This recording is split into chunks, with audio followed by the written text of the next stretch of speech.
Can you update us on Mr. Witkoff in Russia and what's happening with direct communications with Vladimir Putin? I can confirm that Mr. Witkoff is in Russia to have direct communications with the Kremlin and with Vladimir Putin. This is another step in the negotiating process towards a ceasefire and an ultimate peace deal in Russia and Ukraine. As these negotiations are ongoing, I obviously will not get ahead of the president or his team, but I think the president has been quite clear that he's been continually frustrated with both sides of this conflict, and he wants to see this fighting end. He wants the war to end. We believe we have leverage in negotiating a deal, to a peace deal, and we're going to use that leverage, and the president is determined to see this through. Sure. Thanks, Karoline. President Trump has said China wants to make a deal on tariffs. The president says he has a great relationship with Chinese President Xi. He's willing to speak with him directly. Why doesn't the president just pick up the phone and get this ball going? All of the things the president just said are true. The president, as I said from the podium just a few days ago when I was up here, would be gracious if China intends to make a deal with the United States. If China continues to retaliate, it's not good for China. The United States of America is the strongest, best economy in the world, as evidenced by the more than 75 countries who have called the administration immediately to cut good deals. So the president wants to do what's right for the American people. He wants to see fair trade practices around the globe, and that's his intention and his goal. So is he waiting for China to make the first move here? I'm not going to comment on communications that are happening or may not be happening, or either way. We'll leave it to our national security team to get these discussions underway. And as always, in the effort of transparency, we will provide updates moving forward. But the president has made it very clear he's open to a deal with China. Why is he optimistic that China's going to make a deal or wants to make a deal? If they're not talking, where's that optimism come from? He's optimistic. Hey, Sean. why would any of our allies work with us to isolate China in a trade war if we're treating friend and foe alike?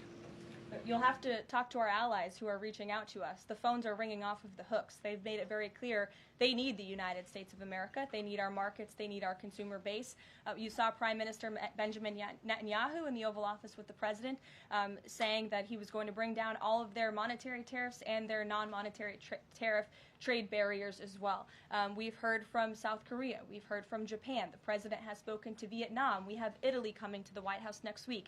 There's a reason for that, Sean, and it's because they need the United States of America and our business model and our markets to survive, and the president is using that leverage to our advantage. Michael. Hey, thank you, Karoline. Two-part question on China. Beijing says it will simply ignore any further tariff escalations from the U.S. Does President Trump see this as China backing down? And as a follow-up to that, what do you say to people like Shark Tank's Kevin O'Leary who say, you guys simply haven't tariffed China enough? Look, the tariff rate on China remains where it was yesterday, at the 145% level. The president made it very clear when the United States is punched, he will punch back harder, and he hopes to make a deal that benefits the American worker and our companies that have been ripped off for far too long, and he's finally taking bold and courageous action to do that. You know, taking on China is, in the terms of trade and tariffs, is something that both Democrats and Republicans alike have spoken about for decades. President Trump is finally doing it. Caroline, real quick, the president of El Salvador is coming to the White House on Monday. Does President Trump want him to bring Kilmar Abrego Garcia with him?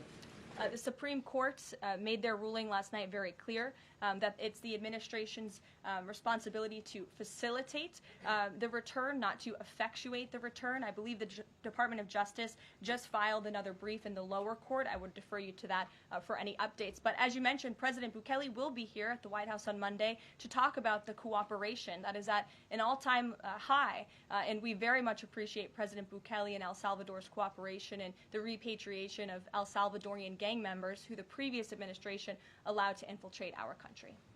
Sure.